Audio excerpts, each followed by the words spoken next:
Alors, nous avons vu le dimanche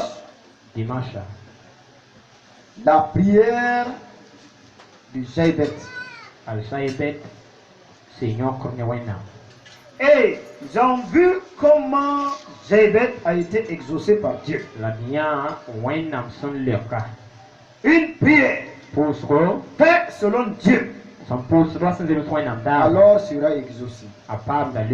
C'est pourquoi je voudrais qu'on parle des prières bibliques. On va les étudier un peu, connaître comment et ils ont fait et puis ils ont eu pour eux.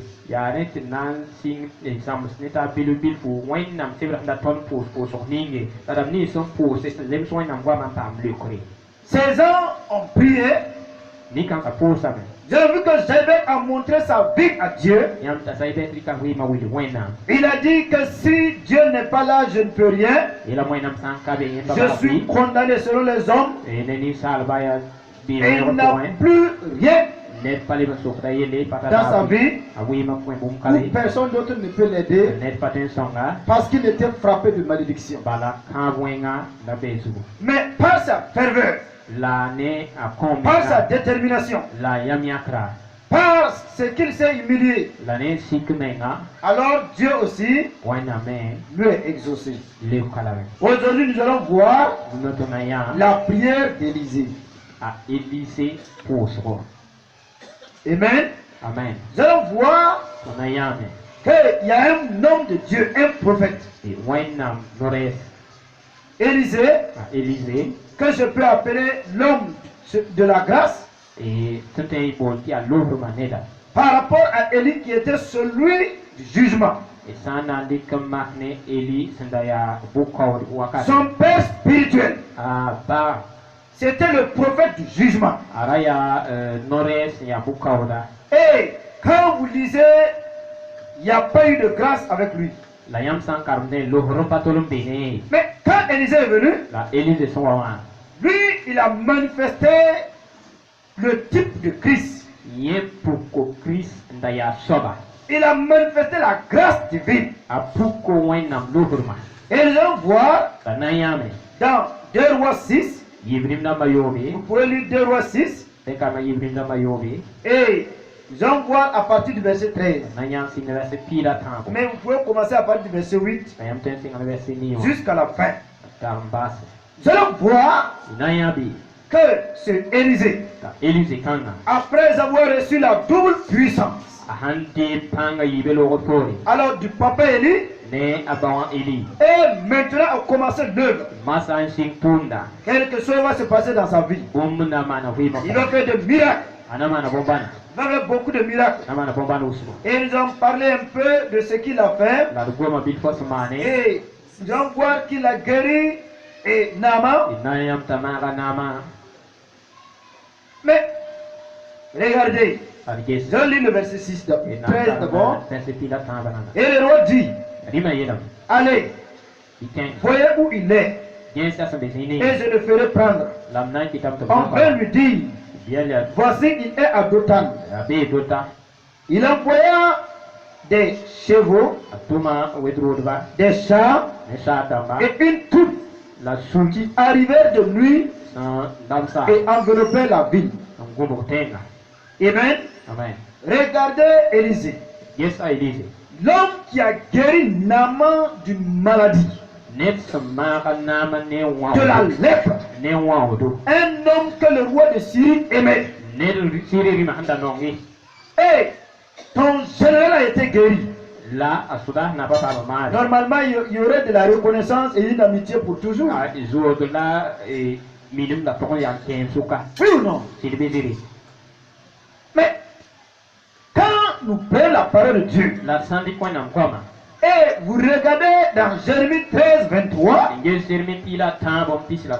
allez savoir que l'ennemi ne change pas sa position. Amen. Le léopard, la Bible dit qu'il ne peut jamais changer sa peau. Toujours il est le même. Il dit l'Éthiopien reste toujours Éthiopien. Ici le diable reste toujours le diable, quels qu'en soient les plans que vous voulez faire pour lui, l'homme qui t'attaque ou l'ennemi qui t'attaque n'a jamais eu de reconnaissance, n'a jamais dit c'est bon comme ça, comme il vient de me faire la grâce hier. Il ne change pas parce que la Bible dit qu'il est venu pour détruire. Donc c'est pourquoi il n'y a même pas eu de reconnaissance. Quand le roi de Syrie fait son programme pour aller attaquer le peuple de Dieu, pour aller attaquer Israël, il trouvait que son plan est dévoilé. Et à chaque fois, le roi va faire maintenant une réunion avec ses généraux et l'équipe de militaires. Il va leur dire, il y a un problème de nous. Il y a un méchant ici qu'on doit enlever la tête. Et que nous trahit. Mais son service de renseignement est trop puissant qu'ils ont dit au roi, toi tu es en retard des renseignements. Nous on est dans le champ. Tout ce que toi roi tu rêves de faire sur ta couche là, avant même de parler au chef, avant même de parler à ta femme qui est plus proche de toi, il y a un homme qui s'appelle le prophète Élisée. Il est déjà au courant. Et d'abord, il dit, cet homme-là, il a la vision que c'est lui qui révèle les plans. Amen. Et toujours, maintenant le verset 13 que nous avons lu, il va envoyer des gens. Regardez très bien. La Bible dit qu'il a envoyé des gens pour aller amener le prophète voyant là. Amenez-le. Nous trouvons que dans 1 Jean 2,19, l'apôtre Jean nous fait savoir qu'ils sont du milieu de nous. Au milieu de nous, mais ils ne sont pas des nôtres. Cela veut dire, Élisée qui sauvait même le peuple d'Israël, il y avait des espions aussi dans le royaume qui partageaient tout ce que le prophète disait. Et même qui indexaient le prophète pour dire le voilà, celui qui dévoile les plans. C'est pourquoi le service du renseignement de la Syrie là, automatiquement ils ont déjà désiré, ils ont tout vu, ils ont dit il se trouve à Dothan. Même sa maison, tout a été localisé. Aujourd'hui on dirait avec le GPS, ils ont déjà ciblé tout posé, on connaît sa position.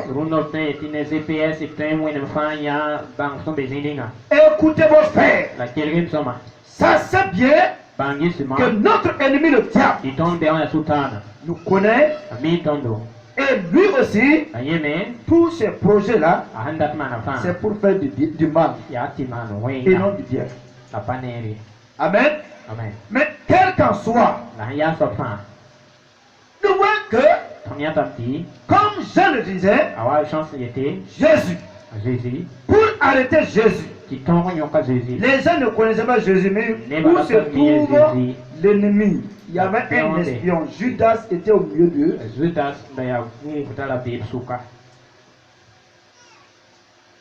Donc, c'est lui qui apportait tous les renseignements vers les sacrificateurs, vers les ennemis, vers les Romains, pour leur dire, voici ce que le maître Jésus faisait. Et Jésus aussi le connaissait, tout comme Élisée. Amen. L'ennemi vole parce qu'il est au milieu du peuple. Mais lorsque nous lisons, la Bible dit qu'ils sont venus de nuit. Quand nous lisons à partir du verset 14, et dès qu'il dit la nuit, il envoyait des chevaux, des chars et une forte troupe qui arrivaient de nuit et enveloppèrent la ville. Amen. Ces militaires sont venus de nuit. Pourquoi? Le Seigneur Jésus nous fait savoir que notre ennemi, il est de, est-ce qu'il est de la lumière? Des ténèbres. Et lui, il se sert des ténèbres. Il se sert de la nuit pour travailler. C'est pourquoi la Bible dit, votre adversaire, le diable, comment il fait? La nuit, qu'est-ce que la nuit? La nuit, c'est le temps, le moment où tu dors, le moment où tu n'es pas vigilant. Je ne parle pas d'une nuit de sommeil physique.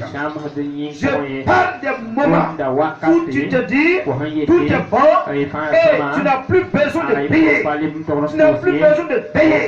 La Bible dit, veillez. Votre adversaire, le diable. Alléluia. Car lui œuvre la nuit. La nuit, ils sont venus pour attaquer. Faire le tour de la ville. Pour arrêter l'homme de Dieu. Alléluia. Amen. Judas est allé amener ces gens. Même chose la nuit. Ils avaient des brasiers la nuit pour venir vers le Seigneur. Alléluia. Amen.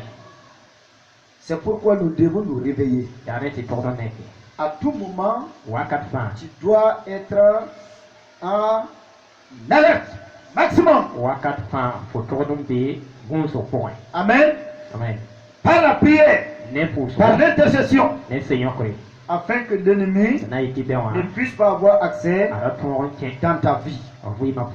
Et voici ce que le jeune serviteur, le verset 15 dit, quand le serviteur s'est levé le bon matin, il a vu que toute la ville était entourée de chevaux et de chars. Il dit à l'homme de Dieu, ah, mon Seigneur, que ferons-nous? Alléluia. Il y a des moments que tu te poses des questions.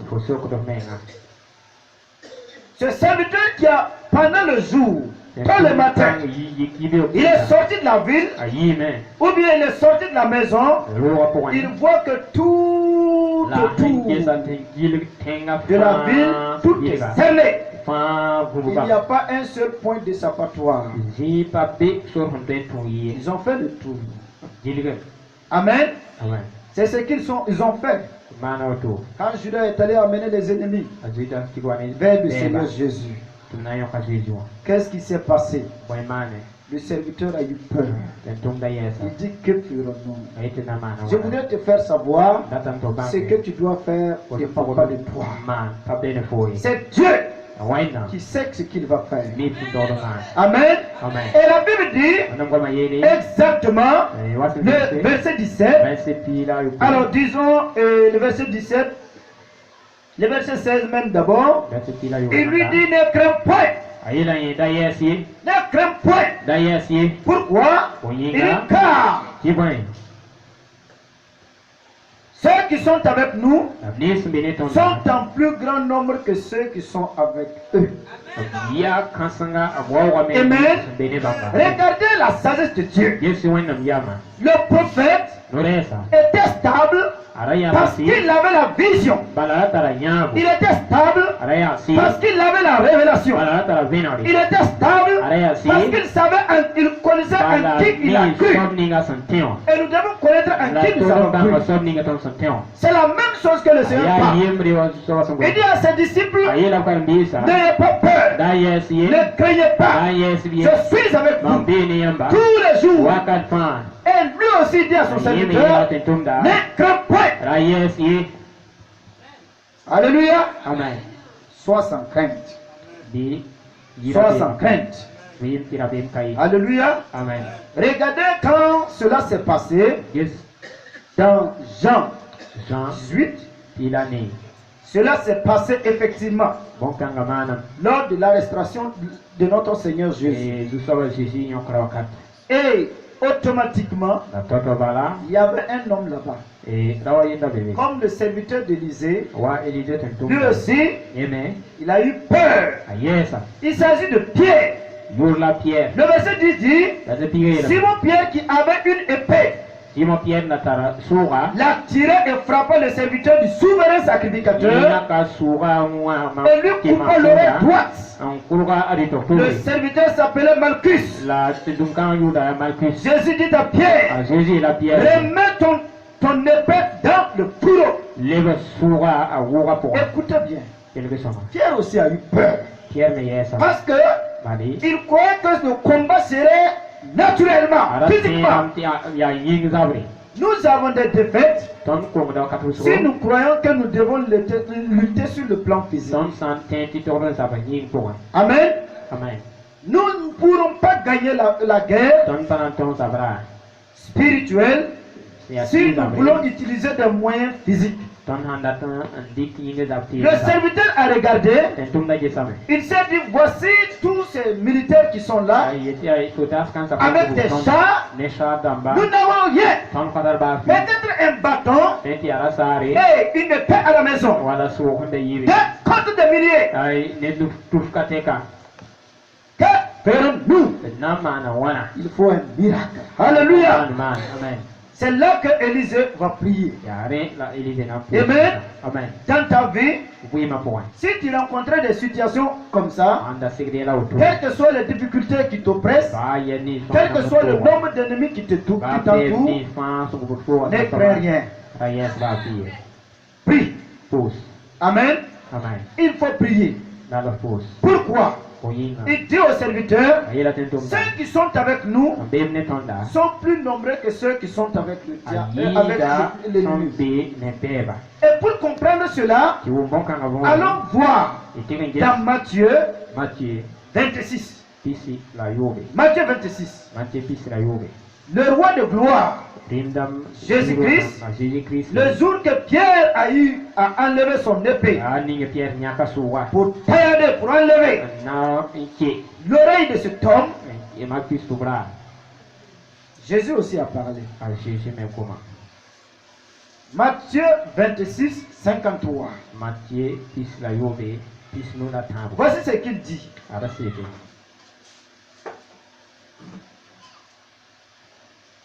Jésus et ses disciples. Alors, il dit à Pierre, remets ton épée. Il dit, penses-tu que je ne puisse pas invoquer mon Père qui me donnerait à l'instant plus de 12 légions d'anges?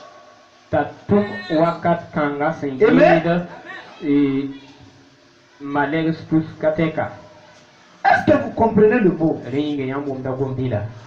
Ceux qui sont avec nous sont plus puissants, sont plus forts, sont plus nombreux que ceux qui sont avec eux. Il dit à Pierre, remets ton épée dans le fourreau. Penses-tu que moi aussi, je peux appeler mon Père d'envoyer 12 légions d'anges? Est-ce que vous connaissez une légion? Veut dire 6000 soldats. C'est un mot roumain. 6000 soldats. Multiplie les 6000 fois 12. Nous avons 72 000 militaires bien armés. Quelle armée pourrait affronter ces militaires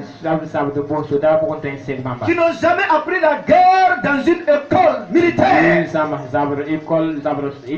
ne vivent pas avec des moyens conventionnels ou des armes fabriquées par un homme dans une usine humaine, qui sont 1000 fois avancés en armement que notre armée physique. Jésus dit à Pierre, je pouvais dire papa, nous avons besoin d'aide. Envoie des milliers d'anges, 12 légions, 72 000 militaires qui sont des gens, tous des grands généraux, des chefs de commandement, soldats terrestres, aériens, tout l'équipement nécessaire, bombes, munitions, longue portée, toute portée. Tu peux envoyer tout, le nucléaire et autre chose, pour expulser tout, fasciner tout. C'est ce qu'il a dit. Il dit à son serviteur, ne crains pas. Ce qui est avec nous est plus grand que ce qui est dans le monde. C'est pourquoi Élisée va commencer une prière. Il va dire à Dieu, ouvre les yeux de mon serviteur. Ouvre les yeux pour qu'il puisse voir effectivement ce qui est avec nous. Il dit, Élisée priait Dieu. Et l'Éternel ouvrit ses yeux pour qu'il voie. Alléluia. Amen. Quels qu'en soient les défis autour de nous, la foi triomphe de tout. Et si nous avons la foi, Dieu nous donne la capacité d'avoir une confiance totale dans sa parole. Comme il a dit dans le Psaume 91, même si tu marches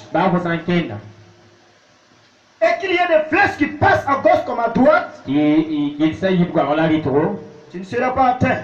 Et tu vas croire à ce qu'il a dit. L'ange de l'Éternel campe autour de ceux qui craignent Dieu. Nous ne sommes pas seuls. Non. Devant n'importe quelle situation, nous avons une défense. Il y a une défense. Il y a des gens qui sont avec nous. Et ceux qui sont avec nous ne sont pas des hommes naturels. Ce sont des spirituels, des hommes spirituels que je pourrais appeler surnaturellement, c'est-à-dire des gens. Et eux, ils ont la capacité de nous délivrer, quel qu'il en soit, et où que nous nous trouvons. C'est pourquoi le psalmiste dit, quand je marche dans la vallée de l'ombre de la mort, je ne crains aucun mal, car sa houlette et son bâton. Cela veut dire qu'il y a des gardiens à quelque part. Dieu ne me laisse pas seul. Élisée dit, Seigneur, ouvre ses yeux. Je veux que tu sois précis dans ta prière. Dans la prière que nous avons vue avec Jaïbet, nous avons vu que cet homme aussi a été précis. Souvent nous ne sommes pas précis. On demande une chose, en un clin d'œil, on a changé sa couleur. Seigneur, je te prie, tu me donnes quelque chose. Et je prends un exemple. Je vais lui dire Oncle Sam. Et quelques temps plus tard, dans notre même prière, Seigneur, maman était mieux. Alors le Seigneur dit, mais lequel j'enverrai? Les gens qui couraient pour venir sont stoppés. Parce qu'ils sont confondus. Il ne sait pas ce qu'il veut. Il retourne dans le magasin. Qu'est-ce que tu veux que je fasse? Nous devons être précis. Il ouvre ses yeux. Quand il a déclaré Dieu, ouvre les yeux pour qu'il voit. Automatiquement, en un clin d'œil, le Seigneur ouvrait ses yeux. Alléluia. Du tic au tac. Que voulons-nous? Qu'est-ce que que nous voulons. On dit qu'il y avait une femme et son mari qui ont lutté avec Dieu. Le mari prie en disant, Seigneur, j'ai besoin d'une Yamaha. Prépare. Ils ont commencé à prier. Quelque temps seulement, la femme dit, non. Yamaha Pimpan coûte 1 million et quelques. Mais si c'est P50, 500 000. Ça, Dieu peut le faire. Aussi vite. Donc, Seigneur, même si c'est P50, envoie. Donc, l'autre dit Yamaha, l'autre dit P50. Comment est-ce que vous pourrez être exaucé? Et si vous priez d'un commun accord, ça arrive. Il y a des gens comme ça. Quelqu'un priait en disant, Seigneur, je veux voyager, aller plus loin. Je vais aller aux États-Unis. Et sa femme nous regarde et dit, ton comportement comme ça, si tu es allé aux États-Unis, tu ne vas pas me regarder. Seigneur, c'est que je suis ouvre les portes sur moi. Mais à l'intérieur, si ça là, ça marchait, comment est-ce que nous pourrons être exaucés? Nous ne sommes pas précis dans ce que nous voulons. Nous ne sommes pas précis. Comme un accord. Vous savez, pour construire la tour de Babel, Dieu a vu quoi? Tous avaient la même pensée. Il n'y avait pas d'hypocrisie à quelque part. Non, tous. Je vous ai raconté l'histoire de la femme, de l'homme, du pasteur. Lorsqu'il priait, en disant, Dieu, nous voulons un temple tout en fer, où les toits sont en fer, tout, en épée. Et il y avait un responsable qui disait, Seigneur, même si c'est du bois, envoie. Le pasteur dit, bon, toi, ne viens plus jamais rouler le nous. Oui. Parce que son incrédulité l'a amené à changer. Et quand c'est comme ça, il n'y a pas d'exaucement. Donc Élisée a été direct. Et Dieu aussi va exécuter typiquement ce qu'il a fait. Dès que Dieu a ouvert ses yeux, il a vu que tout, autour de lui, il n'y avait que des anges. Amen. Amen. Qui vit, c'est-à-dire toute la montagne est pleine de chars de feu. Pour eux là-même, c'était pas enflammé. Mais quand le serviteur a regardé, il faut laisser ça. Ça, c'est petit à faire. Amen. Amen. Et voici ce qu'il va faire. La Bible dit, quand nous continuons, les Syriens descendirent vers Élisée et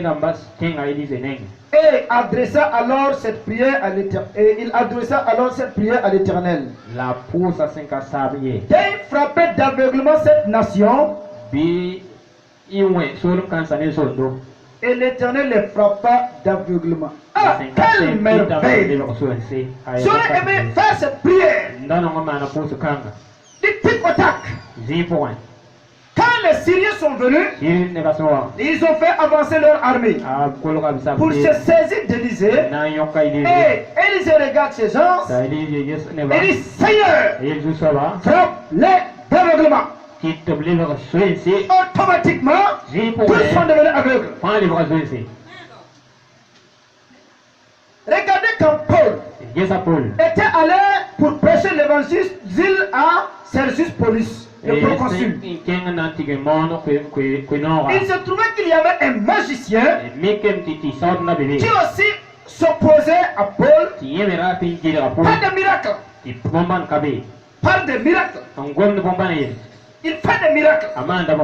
Et Paul, lui prêche l'évangile. Il fait le miracle. Donc le proconsul, il regarde ici. Paul voit l'homme avait obéi à Christ, mais il voit un miracle que Satan aussi fait.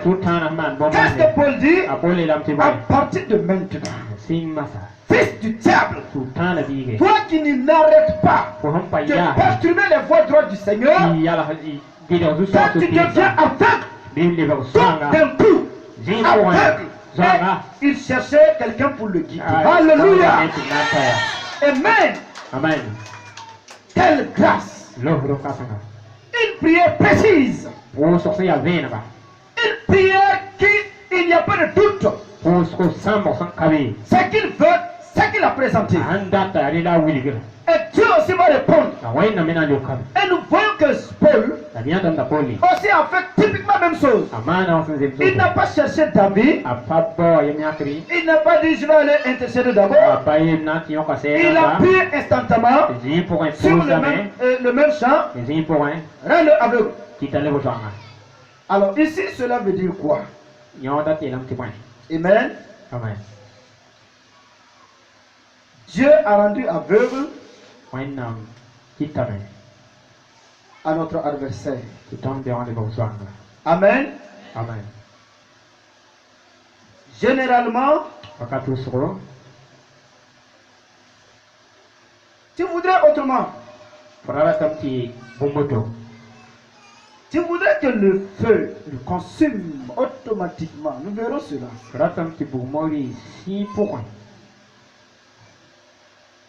Mais il ne verra pas la gloire de Dieu. Amen. Comme il a ouvert les yeux de son serviteur, il va encore demander à Dieu de les rendre aveugles. Et Élisée se présente pour leur dire, qu'est-ce que vous voulez? Il dit, nous cherchons un prophète. Il dit, venez, je vais vous accompagner sur le prophète. Il les a conduits. Il marchait tout doucement. Il marchait tout doucement. Il marchait tout doucement. Jusqu'à arriver dans le centre venu. En pleine Samarie. Devant le roi. Le roi ayant été alerté 2 ans a fait une couverture. Les militaires ont tout couvert. Il n'y a plus de point d'échappatoire. Et d'entrer. Tu vas encore dire à Dieu, Seigneur, ouvre leurs yeux. Quand tu as ouvert leurs yeux, ils étaient face à des militaires. Ils étaient face au roi. Alléluia. Amen. 2 ans, nos adversaires sont aveuglés parce qu'ils ne voient pas la gloire de Christ se manifester. Ils ne voient pas. La Bible dit, c'est une folie pour ceux qui périssent. La croix. La prédication de la croix. Mais ils sont aveugles. Et ils ont besoin de toi pour leur ouvrir les yeux. Oui. C'est pourquoi je dis, Élisée, c'est l'homme de la grâce. Amen. Si nous demandons quelque chose dans nos prières, quelque chose selon la volonté de Dieu, exauce. Le problème de nous, c'est notre cœur. Dans de pareilles situations, ton cœur va s'exprimer.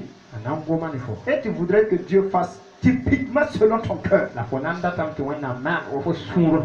prends un exemple quand Jésus est allé dans une ville et qu'il a fini, il voulait prêcher. Les gens de la ville l'ont cherché.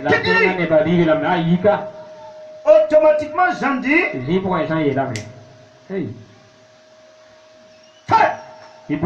descends. Le Seigneur dit, tu ne sais pas de quel esprit tu es animé. Ils peuvent te rejeter aujourd'hui et t'aimer demain. Et si Dieu allait exaucer les gens, vous savez pourquoi Jésus a changé le nom de Jean? Son nom c'est Boanerges. Ça veut dire fils du tonnerre. Lui il ne joue pas. Sa colère est devant. En toute situation, il va un jugement immédiat. Jésus dit ça ne peut pas marcher dans le royaume. Tu t'appelleras Jean. Je vais t'enseigner l'amour. Donc, lui, il voulait automatiquement qu'elle fait de ça sur les ennemis. Élisée, il n'a pas fait. Il les a conduits vers le roi. Amen.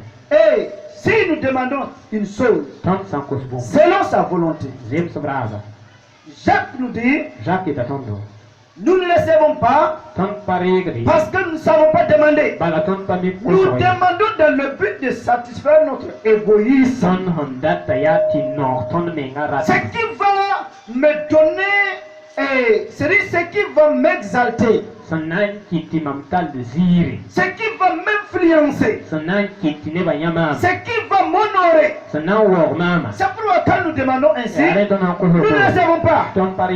C'est ça que je dis, même les jeunes. Il y a d'autres qui veulent, ils sont pressés que le jeune arrive pour qu'il puisse démontrer qu'il peut jeûner et prier. On a la capacité, on a l'habitude, on peut prier. Alors, tel jeune, laisse-moi te dire, s'il est difficile d'avoir de l'exaucement. Ce qui nous satisfait, c'est ça que nous voulons. Et pas selon la volonté de Dieu. C'est pourquoi lorsque nous prions, j'ai vu, avec Jaébet, la volonté de Dieu. Comme Jésus l'a dit. Si nous prions selon la volonté de Dieu. Amen. Est-ce que le nom de Dieu est glorifié dans le sujet? Quand nous continuons, nous allons voir le verset 19. Élisée les a montré le chemin. Arrivé à Samarie, il demande à Dieu d'ouvrir leurs yeux. Alors, le verset 21. Le roi d'Israël, en le voyant, dit à Élisée, Frère Pérez, lui il est déjà là. Il dit, occasion peinturée. Occasion peinturée. On va frapper. Il dit non. On ne frappe pas ses esclaves. Celui qu'on moyen là, on n'a pas besoin de le frapper. Alléluia. Ne vous vengez pas. Laissez la colère à Dieu. Ne vous vengez pas. Dieu saurait se venger. Ce n'est pas à vous de vous venger. Laissez la vengeance à l'Éternel. Amen. Laissez la vengeance à l'Éternel. Regardez très bien ce qui s'est passé. Cela est typique à ce que le Seigneur nous enseigne. Regardez dans Matthieu 5, 44. Regardons très bien. L'enseignement de notre Seigneur Jésus. Et toi qui peut-être prie selon ta propre volonté, tu ne peux pas être exaucé. Mais comment nous allons prier pour être exaucé? Jésus nous enseigne. Alors dans Matthieu 5, le verset 44, regardez ce qu'il dit. Mais moi, je vous dis, aimez vos ennemis, bénissez ceux qui vous maudissent, faites du bien à ceux qui vous haïssent, priez pour ceux qui vous maltraitent et qui vous persécutent, afin que vous soyez fils de votre Père qui est dans les cieux. Très difficile. Très difficile. Un jeune homme disait un jour, ce verset-là, si je priais que Dieu bénisse mon ennemi, il va bien me faire plus de mal. Non. Non, non. C'est un commandement d'amour. Aimez vos ennemis. Priez pour ceux qui vous maltraitent. Ne les détruisez pas. Ne les tuez pas. Si vous les recommandez à Dieu, ça ne veut pas dire que Dieu va leur donner des armes de méchanceté pour plus vous faire du mal. Non. Dieu va les briser par son amour. Et ils pourront devenir vos compagnons de demain. Ils vont devenir, peut-être si vous voulez, tes collaborateurs dans l'intercession, dans l'évangélisation ou dans d'autres domaines. L'apôtre Paul de nous dire cela, il appuie là-dessus. Alors, dans Romains 12, il va encore nous instruire. Il dit, réjouissez-vous en espérance et soyez patients dans l'affliction. Persévérez dans la prière.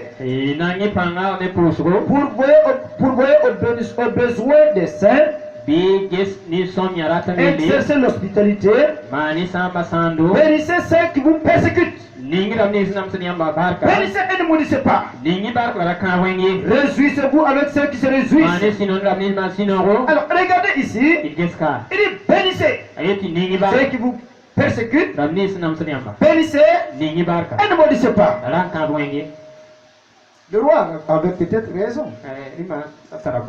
Et quelqu'un qui avait plus raison, c'est Élisée.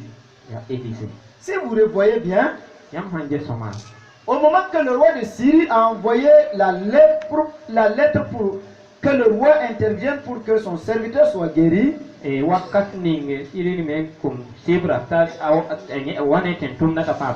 d'Israël était fâché. Il dit ça c'est provocation. Suis un Dieu pour guérir et le prendre. Tu as déjà entendu ça. Ça c'est pour créer une tension et envoyer la guerre pour nous attaquer. Et il s'est dit non, laisse-le venir. Saura qu'il y a un prophète en Israël. Et quand il est venu, tu as été guéri, tu es reparti. Tu reviens une deuxième fois, le roi pouvait dire, ah bon, pour la première fois, vous devriez quand même signer une convention ou bien signer quelque chose pour dire, plus jamais de guerre avec le peuple d'Israël. Normalement, s'ils sont reconnaissants. Mais comme nous avons dit dans l'introduction, le diable, même s'il change sa couleur, il demeure toujours le diable. Et il n'y a pas de relation, ou il n'y a pas d'amitié avec lui. Il taille. Il tombe. Il est infidèle à ses promesses. Donc le roi peut-être, il dit mais c'est une occasion. Si on a eu tous ces militaires, peut-être qu'il y aurait ces généraux. On va paralyser le pays pendant quelques années jusqu'à ce qu'il se reconstruise. Et il dit non. Et Jésus aussi nous dit, nous devons aimer ceux qui nous persécutent. Vous savez, je répète beaucoup sur ce point, car l'évangile, qui est la bonne nouvelle de Dieu, a pris d'autres dimensions dans l'église.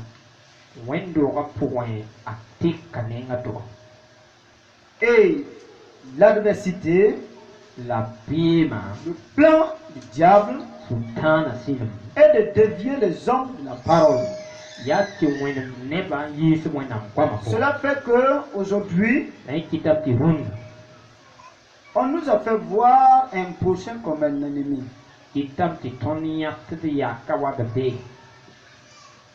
On choisit soit le pasteur et on dit il est ennemi. Seigneur, il m'a touché par là.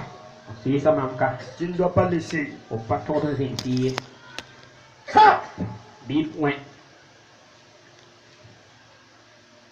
Et le pasteur, je me suis dit, ah, tu as vu, ils ont touché ici. Bombarde. Et les fidèles entre eux, il m'a regardé d'une manière avec son œil, il a donné des clichés. C'est méprisant. Seigneur, tu dois intervenir. Donc, on s'éloigne de l'amour. Et si nous nous éloignons de l'amour, il n'y a plus de bonnes nouvelles. La bonne nouvelle, Dieu a tant aimé le monde, il a donné son Fils unique, afin que quiconque croit en lui ne périsse pas, mais qu'il ait la vie éternelle. Et il dit, aimez vos ennemis. Le commandement vrai, c'est aimer son prochain comme toi-même. Aime ton prochain comme toi-même. Tu t'aimes? Hein? Tu t'aimes? Aime ton prochain. Prie pour lui. S'il t'a fait du mal aujourd'hui, prie pour lui. Si demain Dieu le rencontre, il le changera. Et après demain, ce serait ton meilleur ami. Parce que la Bible dit, en faisant cela, nous allons amener beaucoup de personnes à la repentance. Mais si c'est ennemi, qui n'a jamais marché sur le pied de son ami. Ils ont amené une femme devant Jésus. Et tout le monde, c'est-à-dire selon la loi de Moïse, cette femme mérite la mort par lapidation. Ok, et toi? Jésus dit pas de problème. Si Jésus dit ne faites pas, vous allez dire il est hors la loi. Il n'est pas de Moïse. Jésus s'abaisse. Il commence à écrire. Il dit, mais qui d'entre vous n'a jamais péché qu'il prend la première pierre? Et il est là en train d'écrire. Il se peut qu'il écrivait quoi? Les 10 commandements. Tu ne tueras point. Tu ne feras pas ça. Tu ne convoiteras pas. Lui qui est là avec le caillou, il regarde, il dit, tu ne vas pas convoiter. Il dit, ah, j'ai mal regardé la femme de l'autre là. Sa pierre tombe. Lui, il passe. Tu ne voleras pas. L'autre là, lui, hier matin, il laisse la pierre tomber. Donc, petit à petit, on est parti. Pourquoi? Ils savent que de leur conscience, chacun a fait un des péchés. Aimez-vous les uns les autres. Amen. Donc, c'est ce qu'il a fait. Et en donnant ce message au roi, le roi s'est soumis. Nous devons être des gens. Vous savez, le roi et le prophète, c'est le roi qui est le patron, si je peux le dire. Mais il appelle le prophète son père. Dieu voudrait que qui que tu sois, tu t'abaisses pour obéir à la parole. La parole face à toi n'est peut-être pas génial que toi. Il peut peut-être pas te faire autre chose. Mais elle est simple. Mais Dieu voudrait seulement que tu fasses comme le roi. T'humilies. Tu l'acceptes. Accepte ce qu'il a dit. Et nous allons voir pour terminer. La Bible dit, il a demandé s'il veut lui faire du mal. Il dit, verset 22, tu ne frapperas point. Répondit Élisée, est-ce que tu frappes ceux que tu fais prisonnier avec ton épée et ton arc? Donne-leur du pain et de l'eau à boire, afin qu'ils boivent et mangent, et qu'ils aillent ensuite vers leur maître. Le roi d'Israël leur fit servir un grand repas. Il mangea et but, et il les renvoya, et ils s'en allèrent vers leur maître. Quand il a dit, donne-leur à manger à boire, le roi allait faire un grand repas. Et dit, ok, qu'est-ce que je peux faire pour eux? Ceux-là, je vais leur donner des nourritures du roi. Je vais faire des hamburgers, je vais faire des quiches, je vais faire, bon, quelle nourriture? Je vais leur donner des viandes qui ne peuvent pas avoir, du caviar et autre chose. Je vais leur faire des gâteaux, un grand repas. La Bible nous dit de prêcher l'évangile. Prêche l'évangile. C'est l'évangile du royaume. C'est pour le salut de quiconque. Jésus est allé faire une fête. Il a invité les gens de venir manger et boire. Nous devons être capables de nourrir les gens de la bonne parole. Même ceux qui te font du mal, prêche-lui l'évangile. Prêche. J'ai écouté le témoignage d'une dame qui s'est convertie. Elles étaient dans la famille, dans une même cour commune. Sa voisine est chrétienne. Et elle, non. Mais chaque matin, elle savait c'est-à-dire, elle s'est dit, je vais leur faire du mal, son mal est beau.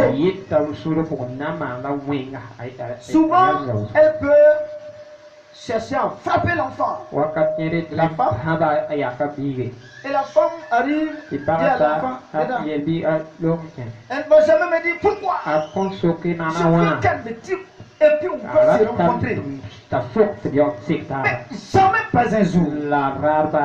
À chaque fois, je faisais tout ce qu'elle ne veut pas dans la cour pour l'énerver. Mais jamais. Mais à tout moment, elle me dit, viens voir l'église. Je refuse.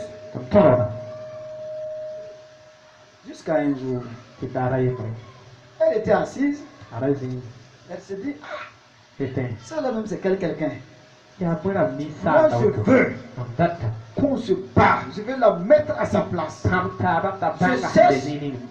Je ne peux jamais la trouver. Et vous savez, Dieu s'est saisi de cela et a travaillé cette dame. Qui un jour, lorsqu'elle l'a invitée, elle est partie malgré elle.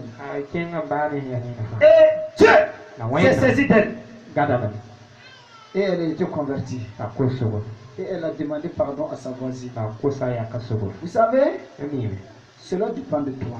Mais si la femme disait œil pour œil, dent pour dent, c'est toi-même qui allais te retrouver dans le camp du diable. C'est le combat que nous n'avons pas. C'est ce que nous ne pouvons pas faire. Généralement, nous devons être des gens et quand on te fait du mal, fais le bien. Surmonte le mal par le bien. Et quand le roi a donné cette nourriture, ils ont mangé et bu. Quand vous lisez la Bible dit, ils sont partis, ils ne sont plus jamais revenus. Ah non, non, non, non, non. Ça, nous n'avons jamais vu ça. Un homme comme ça, c'est qu'ils nous ont fait, ouais. Écoute-moi bien. Tu as l'armée. Tu as tous les armes possibles. Mais tu n'as pas l'arme qu'ils ont là. L'arme d'amour est l'arme le plus puissant du monde. L'arme d'amour est l'arme le plus puissant du monde. Et vous devez le saisir. Si quelqu'un veut te mal contre toi, fais-lui du bien. Dieu va aller le serrer dedans, dans sa bouche, Il va le réveiller en pleine nuit. Faut dire, tu vois, regarde ce que tu fais. Sa conscience est troublée. Il n'a pas de problème encore avec toi, mais il a un problème avec Dieu. Sa conscience est troublée. Par fini, il finira par dire, pardonne-moi. C'est ce que nous devons utiliser. N'aimons pas ou ne cherchons pas à nous venger. Telle est la prière que Élisée a faite. Nous allons nous arrêter ici. Selon la Bible et par la prière de cet homme, sa prière a été simple et remplie d'amour. Il a été précis. Il n'a pas voulu se venger. Il a tout remis à Dieu. Et aussi, il a manifesté l'amour. L'amour est l'essence. Vous savez, si tu cherches à te venger, reviens. Même si les gens t'ont fait du mal. Job, ses amis sont venus lui faire du mal. Job les a condamnés. Mais quand Dieu voulait exaucer Job, qu'est-ce que Dieu a dit à Job? Fais un sacrifice pour tes amis, pardonne-les. Et là maintenant, moi aussi, je vais ouvrir les portes de la parce que c'est ça qui est la parole. Si vous voulez que Dieu vous exauce, ne cherchons pas à être exaucé pour montrer à l'autre que voilà. Regardez. Ah bon? Tu crois comment? Ça c'est ta gloire. Et Dieu dit, je ne donnerai jamais ma gloire à quelqu'un. Jamais. La gloire de Dieu revient à Dieu lui seul. Pardonnez ceux qui vous ont offensé.